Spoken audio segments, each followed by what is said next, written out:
Kia ora, welcome back. Wow, it's hard to believe that we are into communication, which is our third main topic in the My Life, My Voice peer supporter training. We're going to learn about communication skills, in particular listening skills. Good communication skills, and particularly good listening skills, help us to provide effective peer support. When people know we are listening and that we keep the conversation about them, they are more likely to trust us and share. You, of course, bring with you a wealth of knowledge and experience, so this will be an opportunity for us to recap our learning of what effective communication looks like, sounds like, and feels like to the people in the conversation. So, do you remember the My Life, My Voice whakatauki? Let's practice it now. Nao te roro, nāku te roro, ka ora ai te iwi.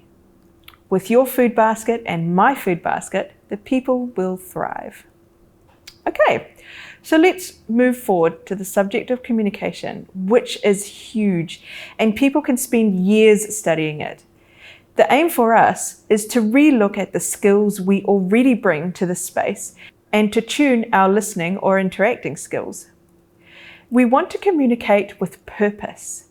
As a peer supporter, our aim is to create a relationship with another person in such a way that they feel able to trust and share with us. We use communication skills to do that. Disabled people having a voice is one of the fundamental underlying values of My Life, My Voice. When we use the word voice to mean having choice and control over your life. So voice is a symbol or metaphor for the idea of having choice and control.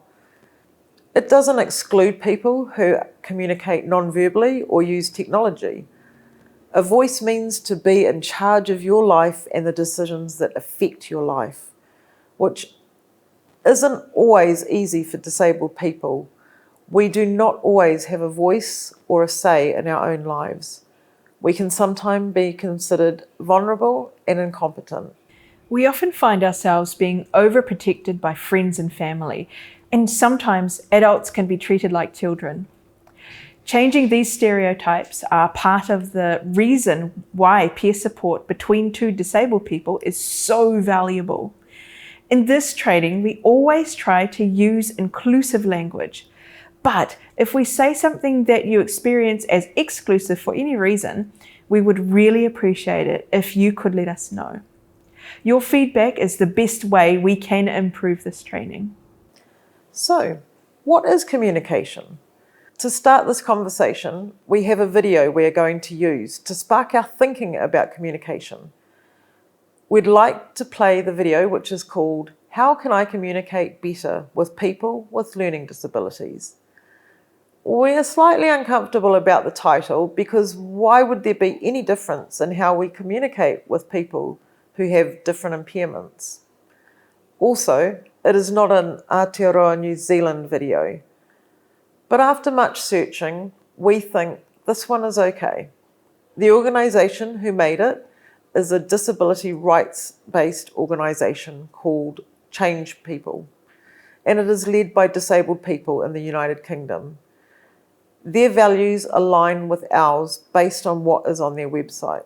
The link to their website is in our resource list, so feel free to check them out for yourself. While you watch this video, which is around 5.5 minutes long, we would like you to think about how you would define communication. If you were writing the dictionary definition, what would it say? Jot it down, and when you join us for our next group session, we will see what everyone comes up with. Okay, here's the video.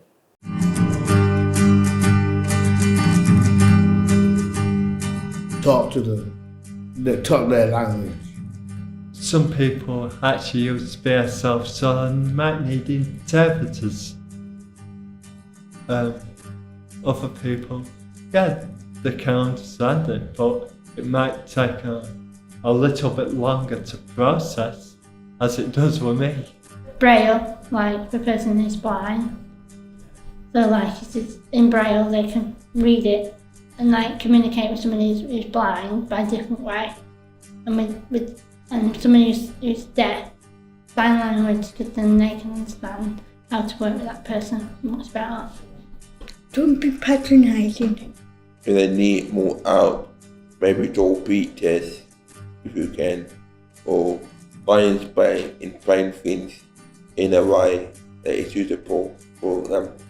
They see me care instead of just seeing me as a person.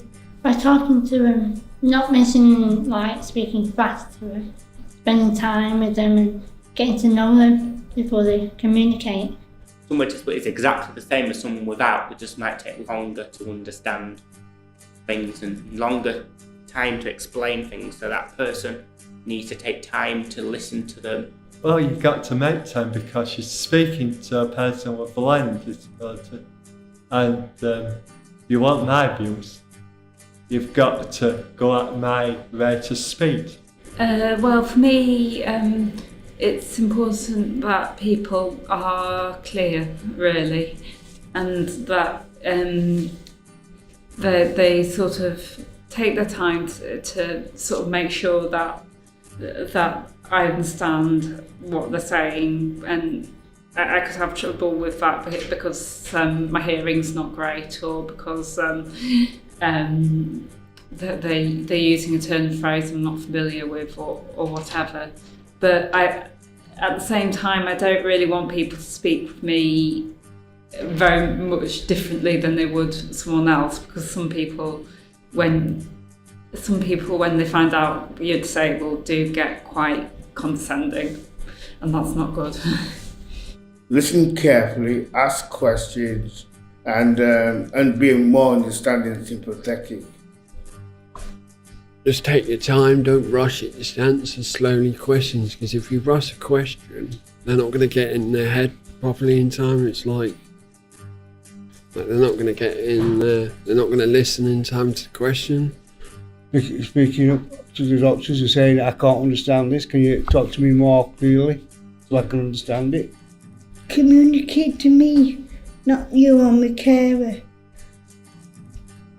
Ask me, what do I want?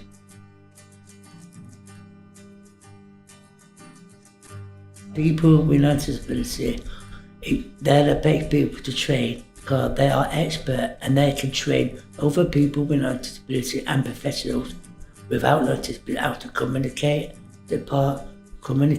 listening and attitudes.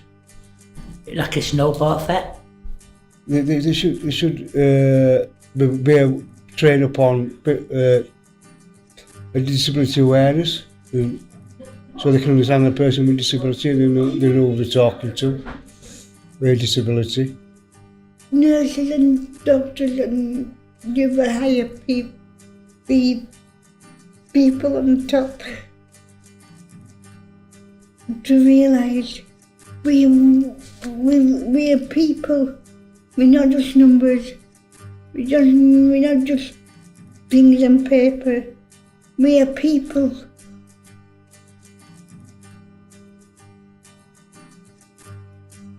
You see, some people, people with disabilities cannot communicate, but we all can communicate in our own way. Everybody with learning are different, with reading and other way of communication skills. But everybody are different. So that's why professionals need to work with people with learning disabilities for higher, moderate and low disability and what best way of communication. If they don't do that, they won't know. So because everybody with disabilities has got different needs, there's different cultures. If you like to be treated with respect from your friend, then treat the person with disability who you're working with or bumping into, treat them with respect as well and talk to them with respect. It could be better, could be improved.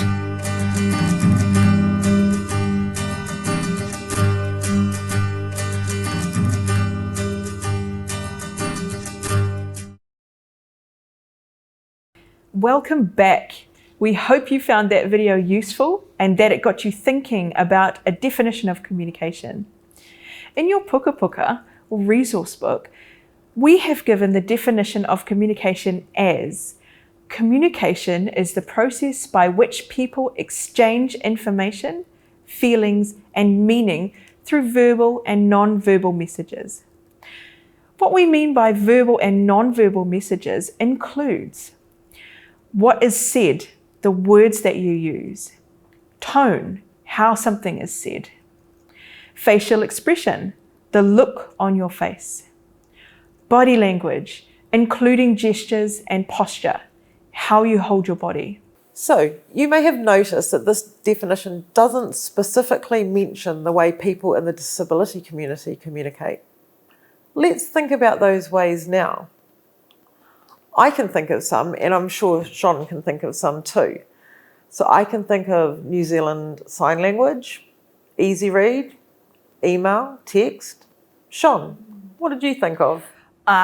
Braille, large font, and there's so much technology out there now, like computers, programs, and apps that help disabled people to communicate in different ways. There sure is. Programs and apps like JAWS or Voice to Text, Makaton, that's the one that uses sign, symbols and speech. Wow, and when you start thinking about it, there are so many ways in which people communicate. It really is bigger than just having a chat with another person. And remember, at My Life, My Voice, when we talk about communication, we're including all the ways that people communicate. And we have a strong belief that everyone communicates. All behaviour is communication. It can take us some time and effort to understand people's communication, but as peer supporters, we need to find ways to understand. So we think this is a good spot to stop and let you have some time to ponder communication, the definition of it, and all the ways in which people communicate. Plus, we leave you thinking about how, as a peer supporter, we have to learn to understand a person's communication style so that we can connect and support them. We will see you back on the next online e-learning video, where we will look a little more at some skills and ask ourselves, why is communication so important? Until then, take care and be kind to yourself.